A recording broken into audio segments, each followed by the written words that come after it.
Oh yes, Asili Yetu Rada Tour 2026. Tunakufikia popote ulipo. Asili Yetu TV kupitia Rada Tour inalenga kutambua, kukuza na kuibua vipaji kutoka kila mkoa wa Tanzania. Tunawakaribisha wasanii wa muziki, waigizaji, wachekeshaji, wanamitindo na wenye vipaji vya kipekee. Hii ni nafasi ya kipekee kuonekana, kusikika na kusonga mbele. Ziara itapita kila mkoa na ratiba rasmi tunatangaza hivi karibuni, na vipaji vyote vitatangazwa kupitia Asili Yetu TV. Asili Yetu Rada, tunakuona, tunakusikia, tunakuinua. Ulipo tupo. Tupigie kwa nambari za simu 0742 37 48 09. Kwenye mitandao yetu tunapatikana kama Asili Yetu TV. Asili Yetu Rada Tour 2026. Vipaji vya mikoa, Asili Yetu TV.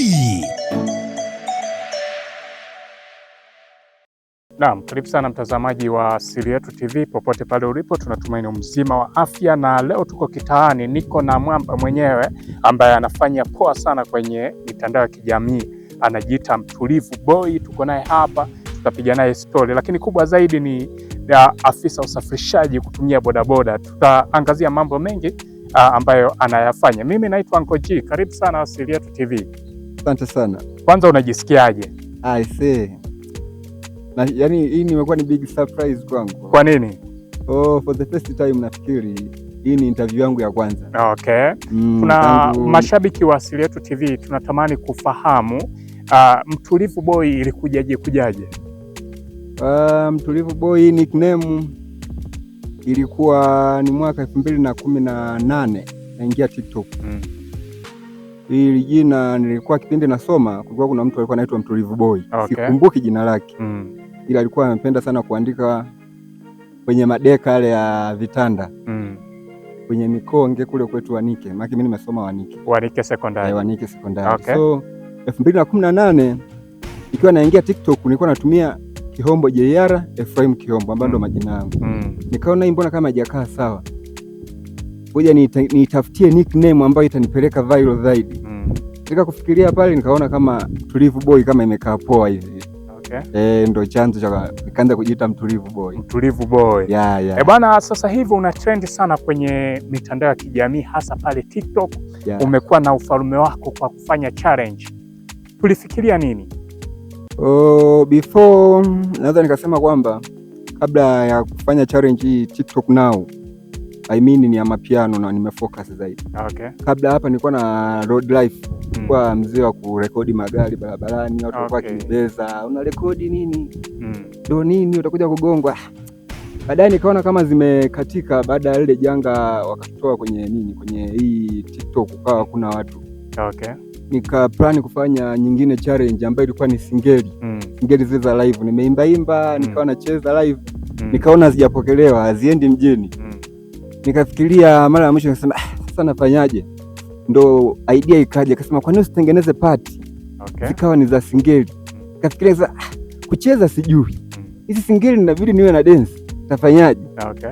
Na ninavyojua mimi kweli kucheza siwezi. Sasa nitafanya hivyo hivyo. The way nitakavyokuwa itakuwa hivyo hivyo. Kama ipo. Nikaanza kufanya challenge. Nafikiri challenge yangu ya kwanza nilifanya na jamaa wangu mmoja anaitwa Cuthbert TZ. Naye ni bodaboda. Kwa same fulani akasema, "Wewe mbona kama unaweza kudance hivi, unaweza kufanya challenge ya mapiano hivi mcheza?" Nikacheza naye, nikaona imepokelewa, yani ipo tofauti na zile challenge zote ambazo nilikuwa nafanya. Sema okay, ngoja nisimamie hapa Pantoni Kanza pale. Part 1 mpaka saizi hapa bado naendelea kutembea na mashabiki wamezipokea. Nashukuru. Okay. Mpokeo kwa upokeo mkubwa sana ambao hata mimi nashindwa kuamini. Okay. Changamoto gani ambazo zilikupa wakati tunaanza kufikiria kutengeneza hizi party? Changamoto nafikiri bado hii ni changamoto yangu kubwa zaidi. Nakosa kameramani. Okay. Inaniwia ugumu. Kuna location inabidi uende ukafanye, naambiwa labda fans anakuambia kanifanyie location aidha wapi? Mgodechi. Okay. Ukifika Mgodechi watu wapo busy bro. Kwa hiyo inakuwa changamoto. Okay. Nampataje kameramani wa kunirekodi challenge? Au kanifanyia challenge? Bihogosa watu wapo busy wanavua. Utamsimamishaje atakuelewa? Inakuwa hiyo ndio imekuwa changamoto kubwa zaidi. Okay. Na mapokeo sasa hivi kwenye mitandao ya kijamii, wewe binafsi, kabla ya sisi mashabiki hatujaona, wewe binafsi unayaonaje? Mapokeo ni makubwa sana. Ni makubwa. Yaani nashindwa hata nisemaje, yani ukubwa the way ulivyo. Yaani ni makubwa mno mpaka nashangaa sema sababu unakuta unapita sehemu mtu amepanda pikipiki yangu labda nipeleke sehemu fulani, unapomshusha anavyoshuka nasoma brand Tulivu Boy, nimpenda pikipiki ya mtu anaye trend TikTok. Namuuliza, natokea wapi ndugu yangu? Anasema mimi natokea labda Lupembe, mimi natokea Kibena. Yaani na nabaki tu nastaajabu sasa. Kumbe ndio mkubwa kiasi kwamba watu wananifuatilia hadi watu wa huko. Imekuwa big surprise kwangu, sikutegemea kama ingekuwa hivi. Okay. Yeah. Tunavyotazama sasa kwa hii speed, unafikiri kitu gani kiongezeke kwako ili uwe bora zaidi? Nimekuwa napokea sana maoni ya watu wakiniambia kwamba jitahidi uende na wakati afu boresha hata kamera yako pate video quality. Ingawa kuna watu wengine bado wanasema video zako ni quality, unatumia kamera au unatumia simu ya kawaida? Kwa hiyo tuambia mimi sina kamera na simu tu ya kawaida, ndio hiyo na inanisogeza. Okay. Mpaka sasa hivi tuko pati ya ngapi? Au episode ya ngapi? Mpaka sasa nimefika episode ya 106. 106. Content ambazo umeshazitengeneza? Zote ambazo nimeshazitengeneza na ambazo bado zingine zipo draft, nafikiri bado sijazirelease. Okay. Ila zipo na nashukuru Mungu katika zote pati 106. Hakuna ambayo ipo chini ya viewers 1000. Zote ziko juu. Zote ni juu ya 1000, 2000, 3000. Okay. Shukrani sana. Na nini sasa tutegemee kutoka kwako? Mashabiki wanataka kufahamu kwa sababu hii ni special interview ya kwanza kabisa kwako. Unawapromise nini wale mashabiki ambao wao wanakufuatilia wewe kwenye mitandao ya kijamii? Mi nafikiri kwa sasa ninachowapromise ni kwamba nitaendelea kufanya. Kama kuna mtu amekomenti, manake kitu kikubwa ambacho kimekuwa kikibeba mimi sasa naweza kusema kwamba ni comment ambazo nalipay kwa watu. Kwa hiyo kama kuna mtu anaona amecomment akaona kuna Mtulivu react kwenye comment yangu, asijali. Video zipo nyingi sana, nitazirelease. Siwezi kuzirelease zote kwa mara moja. Kwa hiyo wakae tu mkao wa kupata. Kila mtu atapata kulingana na episode yake. Nataka kufahamu zile comment ambazo watu wanakutagi kwamba Mtulivu Boy tunaomba challenge kafanyie soko kuu. Mtulivu Boy tunaomba challenge kafanyie sehemu fulani. Ni vile huwa unafuata au ni maamuzi yako tu kwa? Huwa nafuata. Kinaambia sehemu fulani, kama inaendeka naenda. Kama iendeki, kuna challenge nyingine kweli inakuwa ni ngumu. Mtu anakuambia ende kashuti polisi.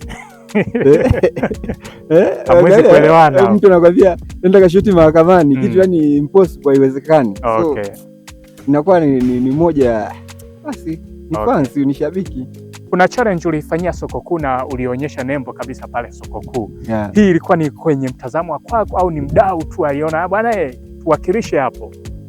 Nafikiri ni moja ya kitu ambacho najivunia mimi ni Njombe. Njombe tumejaliwa soko kubwa ambalo linatambulika. Unaona? So nikaona hii ni kama mimi ni identity ya Njombe ambayo naweza kutambulisha kitu. Watu wakajua kumbe Njombe kuna soko kubwa lipo hivi. Nikasema ngoja likae pale. Hii hakikisha ni cameraman ingawa ni wa kuungaunga hivyo, lakini nikampa maelekezo kwamba hakikisha soko kuu inaonekana. Hakikisha nembo ya soko kuu inaonekana pale. Ndio ikatokea vile. Na tunavyo sasa tuko episode karibu ya 100 na ngapi? 106. 106. Tunafikiria kuendelea kufanya challenge au tunafikiria kuboresha zaidi vitu gani? Na kama tunafikiria kuboresha zaidi, ni vitu gani ambavyo tunafikiria kuviboresha zaidi? Hapo challenge hazijaisha of course. Mpaka mashabiki mtakaponikataa na mimi basi nitaangalia another way, lakini kwa saizi challenge bado zinaendelea. Ninapofikiria kuviboresha sasa, nafikiri ni kuiboresha tu kamera. Okay. Kuna wasanii labda wamesha kutafuta bwana Mtulivu tunaomba tufanyie challenge? Wasanii bado sijapata. Bado. Okay. tumeshapata labda wadau wanakuelekeza, bwana, naomba ukafanyie challenge karibu na ofisi yangu au sehemu ambayo anafanya biashara? Okay, ya ni moja, nafikiri ni ndio hiyo ya 106. Okay, tuliokota hapo 106, tulipogoti hapa ndio penyewe. Alikuzingatia maokoto? Ya nimeokota. Okay. JM outfit pale Chaugingi aliniambia naomba uje outfit Chaugingi hapa JM.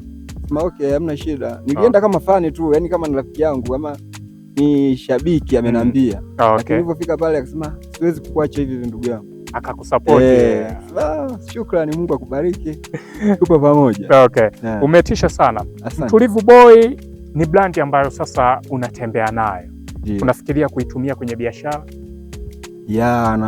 Ni plani zangu. Ni plani. I think kama jina limepata kibali hivi. Nafikiri ndio inabidi nifanye hivyo. Of course na plani ya kuachana na baada ya maisha ya bodaboda. Nikae ofisini na mimi nipumzike kupulizwa na upepo. Kuna comment nilipitia kuna mtu akawa anahoji kwamba Mtulivu Boy sikuoni ukivaa helmeti, umeacha afisa usafirishaji au umehamia Dar es Salaam, kuna nini hapa? Kuna wakati labda ulipotea kwenye bodaboda au namna gani? Hapa katikati nafikiri ilikuwa ni mechi tarehe 1 mwezi wa 3, kulikuwa kuna mechi ya Simba na Yanga.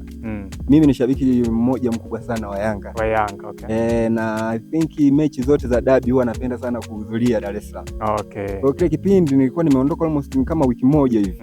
Nilikuwa na create content hizo ambazo nilikuwa sijavaa helmet. Okay. Kwa mashabiki wakawa kutokana na zile siku kile kipindi, huyu mbona kila siku yupo huku, ameondoka nani Njombe jumla?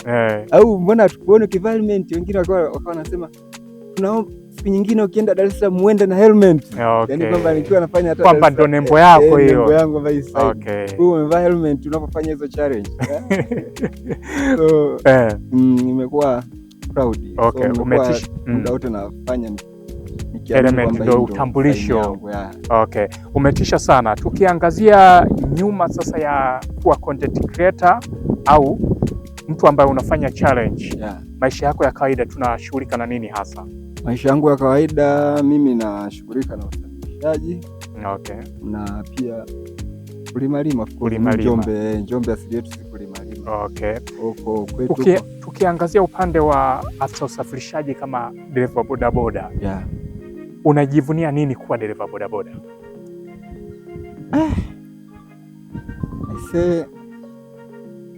Najivunia yani nashinda nisemaje, lakini I'm so proud. Yani sijuti kuwa bodaboda. Watu wengine wanakuwa najificha nionekane mimi bodaboda. Hapana, mimi sio bodaboda. Mimi ni mtu fulani hivi na level nyingine, lakini mimi I'm feel so proud kuwa bodaboda. Yani najivunia sana hii kazi, naipenda, ndio maana nafanya hivi. Okay. Na ulishawahi kukula mbanga ukaona kabisa hii ajali hii ni uzembe wangu mwenyewe? Kwenye mbanga hapo aisee, namshukuru Mungu ameniepusha. Hapana, sijawahi kula mbanga ile kubwa kwamba hii ni too much nyumbani. Namshukuru Mungu ameniepusha na hivyo mpaka sasa hivi, na mwaka mmoja sasa hivi tangu niingie bodaboda. Okay. Watu wanasema huko mitandaoni na kwenye maisha ya kawaida wanakuambia kwamba dereva bodaboda na bajaji sio marafiki kabisa barabarani. Unadhani chanzo kubwa ni nini? Chanzo kubwa nafikiri sema tu ni Mchina ndio alotufanya hivi. Okay. Sababu si chombo chetu, sio kama gari. Kwa hiyo mimi naweza nikapenya sehemu yoyote. Watu na gari lazima afuate sheria. Okay. Kwa hiyo ile pale ndio inatupelekea kwamba huyu bodaboda anakuja huyu nyuma, bajaji anakuja usimfuate. Okay. Imekuwa, lakini tumekuwa baadhi yetu ni waangalifu na wengi wao ni waangalifu. Basi ndio hivyo. Mteja anakuambia niharakishe. Tika kumfuatisha, ndio hapo tunakuwa tunaingia kwenye majanga ambayo hatukutegemea hata sisi. Okay. Usiku huwa tunafanya shughuli barabarani? Mimi usiku kwenye ratiba zangu au unapaki saa ngapi? Pikipiki wanapaki, nimechelewa sana ni 2:30, saa 2. Na kwa nini tumekimbilia kupaki mapema? Kwa sababu kuna watu usiku wanaamini kwamba ndiko anaweza akafanya biashara zaidi. Kutokana hapa katikati kulikuwa kuna majanga yalitokea hapa katikati. Ukaona ujilinde mwenyewe. Kujilinda mwenyewe ni vizuri zaidi. Okay. Nikaona sio kesi. Mungu amenipa riziki asubuhi mpaka saa 2. Inatosha. Kwa hiyo kesho nayo nitapewa. Mtulivu Boy tumepiga story vya kutosha, dakika 13 tumeweza kufahamu kiundani zaidi ulianzaje, changamoto tumeziona. Sasa nikupe nafasi, sema na kama kuna kitu ambacho natamani kumaliza nacho, lakini pia useme na mashabiki zako ambao waendelee kukufuatilia. Sasa kwanza kabisa nitoe shukrani zangu za dhati kabisa mashabiki, watu wote, majirani zangu ambao tunaishi nao vizuri, makameramani, jamani, mkiniona barabarani msinichoke kwa kuzingatia yani nikikuomba rekodi naomba usinichoke tafadhali. Ndio hicho ninacholia zaidi. Nashukuru Mungu, Asili Yetu TV unaweza umenifungulia njia. Of course ni interview ya kwanza kama ulivyoanza mwanzo. Yes. Mimi niseme tu asante sana kwa kunifungulia njia. Naamini nitafanya interview nyingine na nitapata nyingi na utakuja kuleta shuhuda. Amina. Yes. Asante sana. Ambaye sasa ndo mara yake ya kwanza na kutazama, kuzingatia kwenye mitandao ya kijamii kwa jina lipi? Jina langu mimi Mtulivu Boy. Ukinisearch _ pale unaandika hashtag ni Kihombo JR7. Okay. Ukinikosa Mtulivu Boy unaandika Kihombo JR7. Okay. TikTok jina hilo, Facebook pia natumia Mtulivu Boy. Nako tumeshaingia. Instagram nayo Mtulivu Boy. YouTube bado hatujafikiria. Yes, ila account ipo.